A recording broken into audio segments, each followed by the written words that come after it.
Okay, welcome. This is your very first lesson in the Succeed strategy. And I'm really excited to go over this with you. This is one of the most easiest business strategies for you to apply that gives you step by step, task by task information and guidance to help you grow your business. Now, I want to ask you a question. And this is going to resonate with a lot of you watching this. And just imagine this.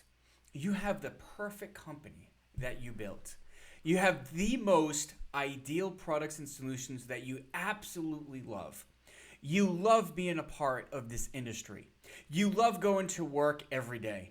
You love being able to make the products and solutions that have all the features and all the benefits that you absolutely want. But then the business fails. So what happened? You had the passion, you had the energy, you put everything that you had into the business, but still it failed. This is actually one of the number one mistakes that I see on an ongoing basis, especially when I'm consulting small businesses. Notice how many times did I say you? It was a product and service that you wanted. It had the benefits and the features that you wanted. It was the business that you wanted. Now, you might think, yeah, of course, it's my business. It is all about me.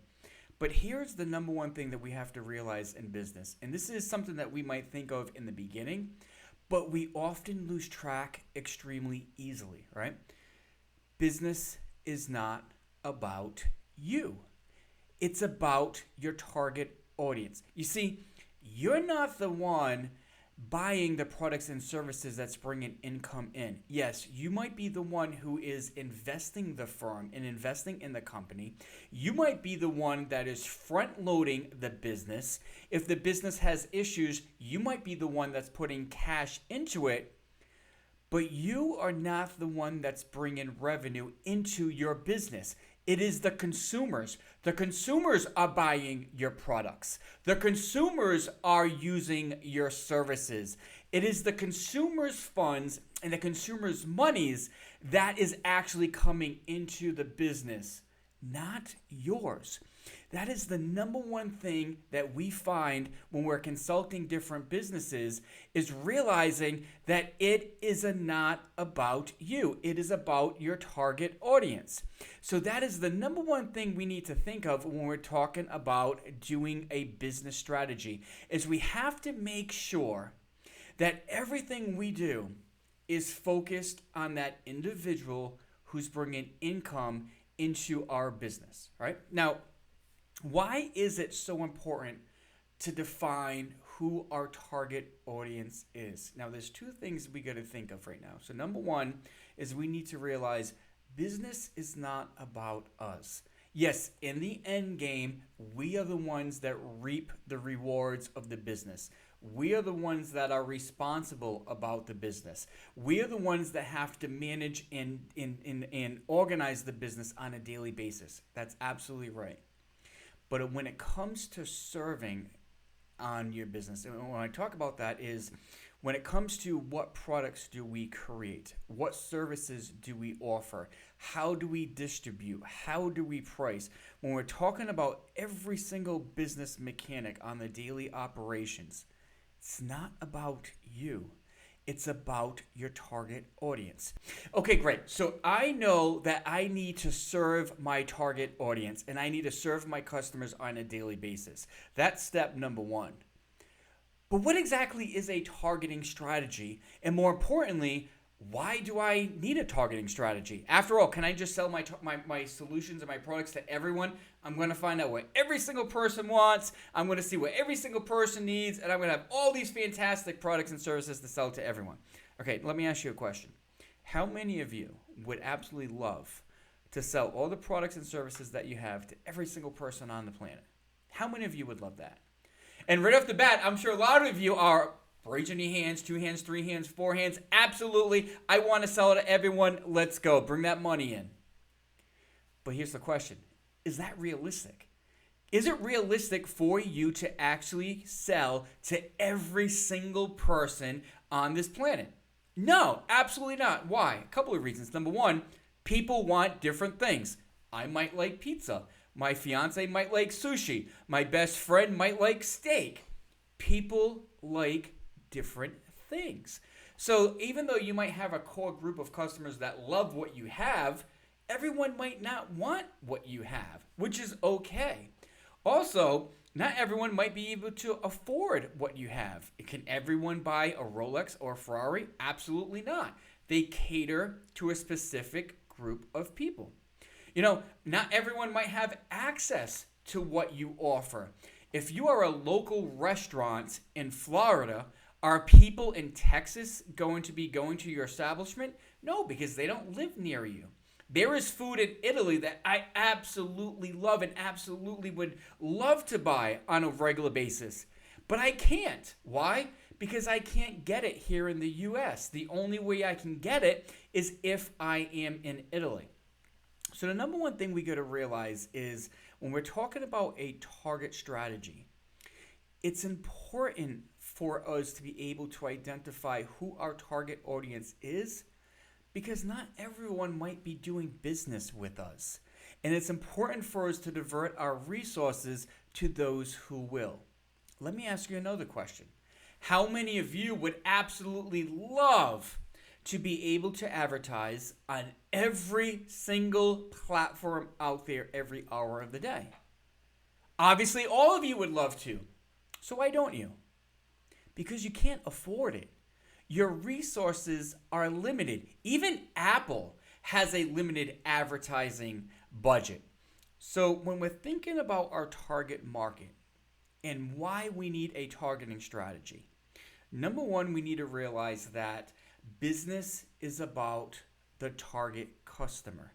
If there is not money coming in, if people do not want to actually take money out of their pocket for our products and services and give it to us at a price that gives a profit, we don't have a business.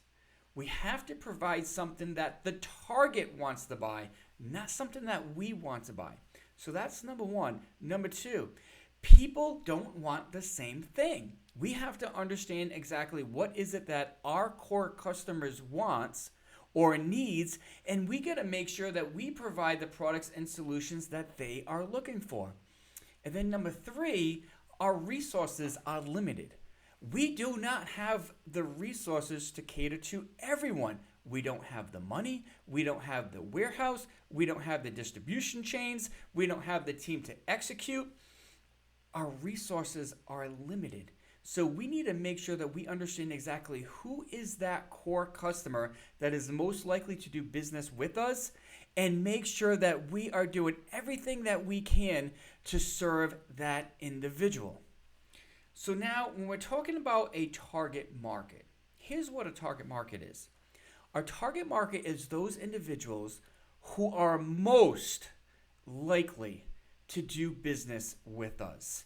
It's what we call the path to least resistance. Now, I want to say this. Is it a chance that individuals outside of our target market might do business with us? Absolutely. The more the merrier. If someone wants to buy some of our products and solutions, absolutely, doors wide open, it's going to happen. But we don't have the resources to cater to everyone. So even though our doors of business is open to everyone, we want to make sure that we stay focused and that we stay geared up to providing the solutions that our target is looking for. Does that make sense? Okay, let me give you a real life example, okay? Let's say you want to open up a restaurant, right? And in your mind, you're thinking of a high-end Italian restaurant where individuals can go for a nice fancy date night, right? But then you also have another vision in your mind for this business. So we're going to have an upscale Italian restaurant, but in the same restaurant, in the same dining room, you want a section of that to be a lively, casual Mexican restaurant for families and young children, right? So you walk into the restaurant, to the left, you're going to see fine dining Italian, and to the right, you're going to see casual Mexican that's serving families with young kids. But then you keep on going a little bit further, and you start thinking, okay, you know what? Okay, I got the date night, I got the kids. I also want to be able to do a lively, energetic lounge for young adults and young professionals to go on the weekend. Are you getting this? So in one restaurant, on one side you have fine dining Italian. On the other side you have casual Mexican for families. And then in the back you have a lounge for young professionals. Let's talk about the menu. Maybe you want to incorporate everything. So on page 1 of the menu, you're going to have Italian food. On page 2, you got Mexican food. On page 3, you got American pub food. And maybe even decide to throw sushi on page 4 just for the heck of it. What's going on here? How successful do you think this restaurant would be? You want to satisfy the crowd that is going out for a date night. But then all of a sudden on this date night you have loud music in the back for the lounge. Is that going to satisfy? Probably not. And then you satisfy the young adults with the lounge in the back, but what is that going to do to the families with children? Is that going to do anything? Absolutely not. The families are not going to want to go there. So this is one of the key things why we need to worry about a target audience. Because if you try to be everything to everyone, you end up becoming nothing to no one. This is a very important strategy in business. And it's really important for you to remember this. If you try to be everything to everyone, you will eventually become nothing to no one. So think about this restaurant we just talked about. Even though you have the Italian section for date night, are people really going to go there? No, because you got families with young kids in one section and you got the lounge in the other. Well, if you're families with young kids, are you going to go to this restaurant? Absolutely not. You don't want to take your children to a establishment that has a lounge with loud music in the back. And also, you know that kids are going to have fun at a restaurant. You don't want to take them to a fancy establishment where people are trying to have a romantic dinner. It doesn't fit. If you try to be everything to everyone, you will eventually be nothing to no one. It's really important for us to understand that different groups of people have different needs. And this is why it's important to understand who is your core target audience, right? The individuals that you service that are most likely to do business with you, they have a group of needs and they have a group of wants. And they are perfectly willing to take money out of their pocket and give it to you, even at an inflated price to earn a profit, as long as you are able to fulfill those wants or needs. But here's the catch. There are other groups that have different wants and different needs. And you can see what starts to happen if we try to satisfy this group, and then we try to satisfy that group, and we try to satisfy this group, and our resources are limited. You can see how you can start spreading yourself too thin in the business collapse. There's a reason why Apple doesn't produce cars right now. There is a reason why Tesla does not produce cell phones right now. They have a core group of customers and they work on satisfying that group. Okay? Let's go back to that restaurant example. I want you to think about this. So number one, we realize that different groups have different wants. And we got to make sure that we stay focused and service the wants of the group that we are serving, right? But I want you to think about this. This exotic menu that we talked about that had like 5 different types of cuisines. How much do you think it would cost to have all those ingredients in the back? A lot of money. Now, how much money do you think it would cost to actually have the inventory to store all of that? A lot. You would need to have a huge kitchen. Think of all the waste that would happen. Now, think about how much money would it cost you to actually promote this restaurant. How do you even promote this restaurant, right? Is it a date night? Is it a family night? Is it a loud lounge night? Like how do you exactly promote it? How much is that going to cost you? And that comes to my next point. Your resources are limited. You don't have the funds to cater to everyone. You need to be specific to who your core audience is. You have to understand, who's my target audience? what exactly is it that they want? And then how can I use all my resources and focus my resources on being able to supply and fulfill those wants and needs, right? So not only if you lose focus could you create products and services that no one wants or is too complicated for individuals, but it's going to cost you a lot of money to do so in the beginning, right? So what you really got to do is you got to think about my resources cannot be spread. And I'm going to be honest with you. I know I'm going off track here a little bit, but I see this so many times. Businesses are spread so thin. Why? Because they're trying to cater to too many people instead of focusing and identifying a profitable target audience, delivering that target audience better than anyone else, and earning a profit on top of that. All right. So number one, if we try to be everything to everyone, we end up being nothing to no one.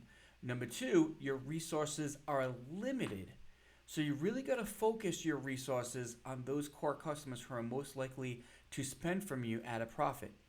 But there's one more thing I want you to think of. And this is an interesting one. Let's say you need a watch and you go to Walmart to buy a watch. Now, when you go to Walmart, what are you expecting? Well, I'm expecting a cheap watch that works, right? It's not going to be a Rolex. It's not going to be a high-end watch, but it's something that's reasonably priced and I know it's going to work, right? That's what you're expecting at Walmart. But now let's say you go to Walmart and instead of seeing watches for like $10, $15, $20, the cheapest watch you find is $3,000. Walmart said, you know what? Hey, listen, we want to try to attract an upscale clientele. And so in order to do that, what we're going to do is we're going to have Gucci watches and Versace watches and Rolex watches. And the cheapest watch what we're going to have is $3,000. They're going to go all the way up to $20,000. Does that make any sense whatsoever? No. Why? Because when you think about the Walmart brand, you're thinking about cheap stuff that will work, that you can get at a reasonable price, that you know will get the job done, right? That's what you think of when you go to Walmart. And then if you go to Walmart and it's nothing but high-end luxury watches for $3,000 at a minimum, that makes no sense. So here in this situation, right? Now, obviously this will never happen, but in this hypothetical situation, if Walmart said, hey, we want to attract a higher-end clientele, and we're going to have these high-end watches for $3,000 to $20,000. Number one, would the high-end clientele really go to Walmart to buy a watch? No, not at all. They're going to designer stores or specialty retail establishments. They're not going to Walmart. So you're not going to get that crowd. But now what did you do to the crowd that you do have?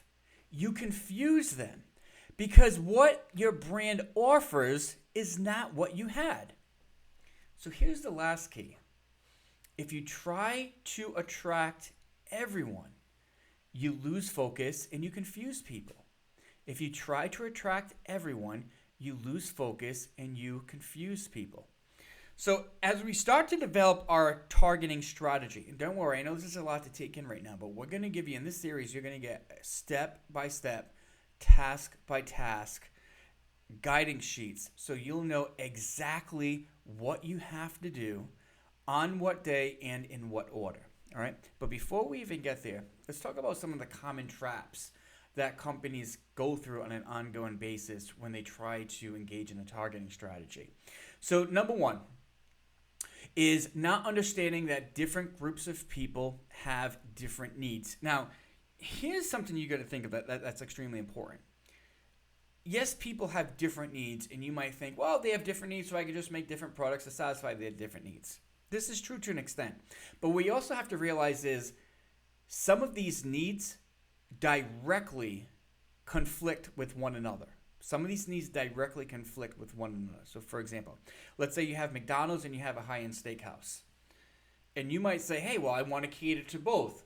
Why is that really unrealistic? Well, because if you're going to McDonald's, the reason why you're going to McDonald's is because it's going to be cheap and you're going to be in and out. It's going to be quick, right? Fast food, cheap, quick. That's why you're going to McDonald's. Why are you going to a steakhouse? Do you want something that's cheap and quick? No. Number one, it's not going to be cheap to go to a high-end steakhouse, so that directly conflicts with each other. And if you're spending the money to go to the steakhouse, You're going for the experience. You're not going in and out. You're taking your time. You're enjoying the ambiance. You're enjoying the meal. You're enjoying the time that you have with those that you went to the restaurant with. These two things directly conflict. You cannot have quick service at McDonald's while at the same time having that fine dining steak experience, right? They conflict with each other. So that's one of the main traps that we see that small businesses have in their targeting strategies, is that as they're trying to appeal to everyone, they're appealing to different groups that actually conflict with what they want. Number two, your resources are limited. You don't have the funds to cater to everyone. Even if you wanted to be able to serve every single person out there, you just don't have the resources. And especially with small businesses that are just starting up, in I'm even talking about small businesses that have been in business maybe 10, 50 years, and they have anywhere from, and they got millions, multi-millions, tens of millions, hundreds of millions in sales. Even those individuals, you don't have the resources to sell to everyone. Apple doesn't have the resources to sell to anyone.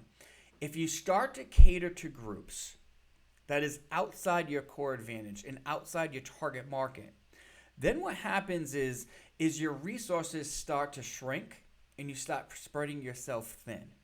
And instead of being able to serve your profitable clients more effectively, now you don't have the resources to do that, and sometimes the product and the service can suffer because of that. All right? Next. Third, trying to attract everyone. You have a brand, and people do business with you for a specific reason. Now, if you try to attract everyone, now I'm not talking about growing your base and bringing different segments into your base. I'm not talking about that. Like if you're a coffee shop, you have a lot of young professionals that go to the coffee shop, and now you want to go after churches to hold Bible studies, or you want to have a meeting room behind. Like, I'm not talking about that. I'm talking about you are a coffee shop, and now all of a sudden you think you're going to be a fast food lunch dining establishment, right? That's what I'm talking about, is losing focus. What is your core value? And are you focused on providing that core value to your target audiences? When you try to be everything to everyone, again, you become nothing to no one.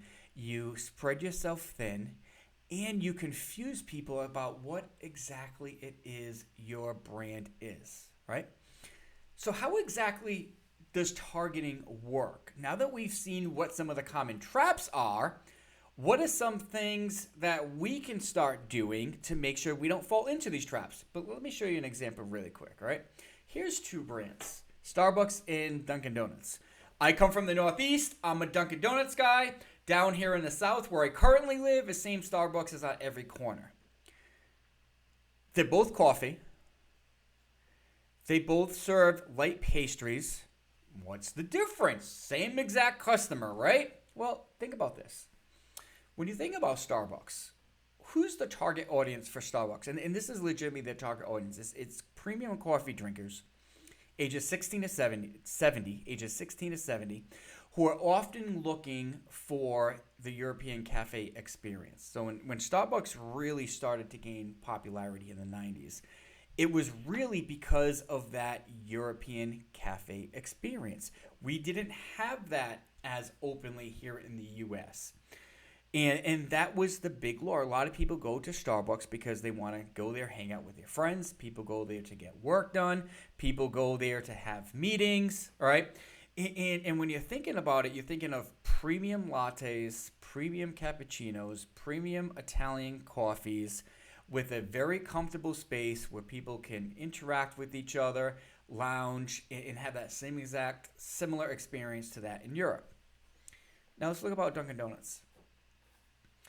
Dunkin' Donuts is a brand that is primarily catered to individuals, and the way they started, and this is truly the way they started, is individuals who work early in the morning, contractors, blue-collar workers, construction workers, individuals who have to be on the job 5, 6 o'clock in the morning.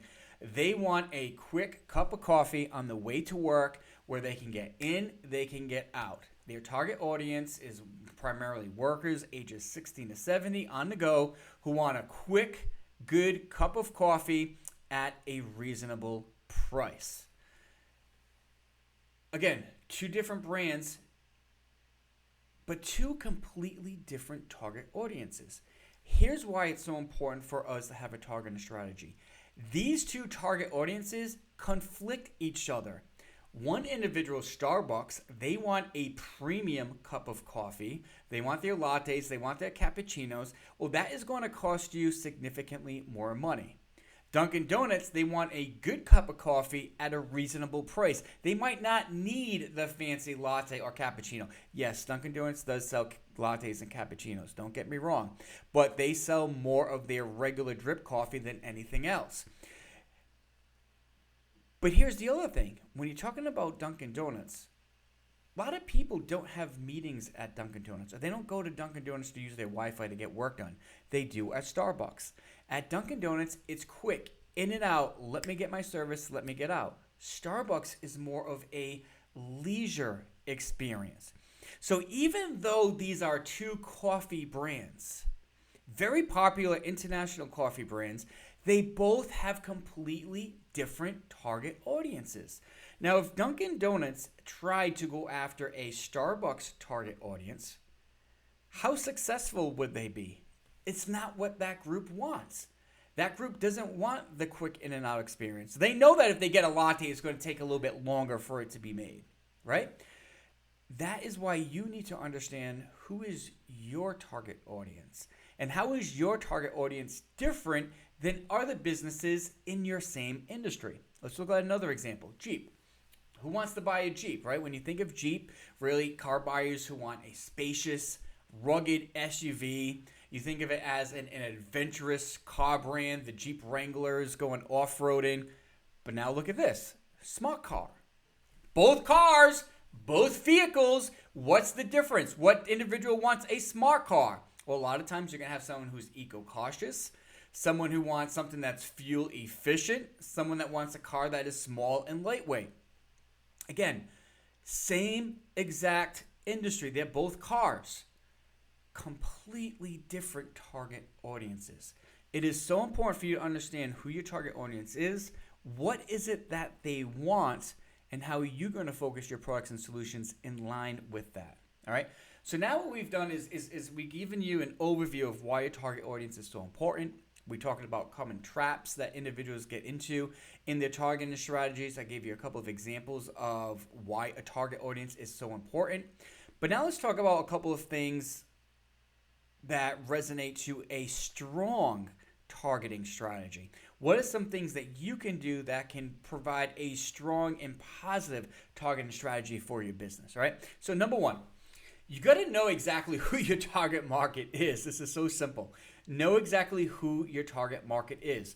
Again, you can service a lot of different people, but who is that group of people who are most likely to buy your products or services at a profit?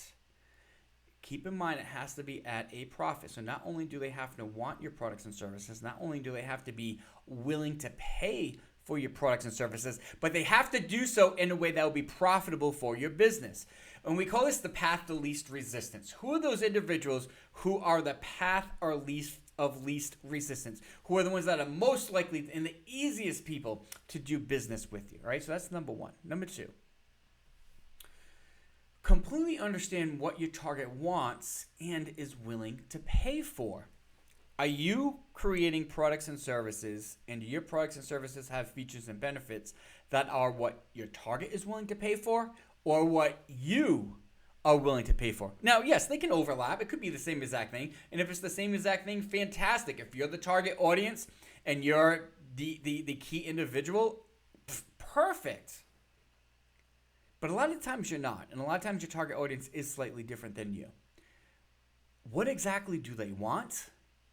And are you giving it to them? And are you giving it to them at a price that they're willing to pay? All right, number three. Focus your resources on providing value for this group. Are you spread thin and you need to refocus to a specific target audience and supplying that target audience? Is your company easily diverted in different areas, all right? Your resources are limited. You need to focus your resources on a target audience. Now, this is just the intro in this series. What we're going to do is we're going to take this step by step. In the next section, we're going to talk about different segments and how do you identify what segments are doing business with you. Then what we're going to do is we're going to look at different market tiers. Who is a premium tier? Who is an economic tier? Who is a mainstream tier? We're going to look at targeting sequences. What target audience is the most profitable for you? What type of segments should you target in different sequences? And then what we're also going to look at is more advanced strategies as far as the buyer persona in the human motivational makeup of these different targeting strategies. And in this entire series, again, we're going to give you step-by-step action tasks that anyone can follow to help make sure that you have a successful marketing strategy and a targeting strategy that's going to help grow your business. All right. So let's just do a quick little recap. Number one, target market. Who are the individuals who are most likely to buy from you? Who are the individuals who are the path of least resistance? Who are the individuals who are willing to pay for your products or services at a profit? And how do we make sure that we focus all of our efforts onto these different groups, right? So that's what we're going to talk about in these series. I'm excited to be working with you guys. I hope you are too. In closing, Philippians 2:4, let each of you look not only to his own interest, but also to the interests of others. I love this verse for the topic of targeting and segmentation. And the reason why is because so often in business, we focus on serving our target audience. And then because things get so busy, it's really easy for us to lose track of that. And what this verse is saying is, don't lose track of that. Don't only focus on your own interests or the interests of your business, but you also have to make sure that you always keep that focus on the interests of your target audience. And if you can consistently fulfill those interests at a profit, you're always going to be in business. All right, guys, that's it for this video. Have a good one.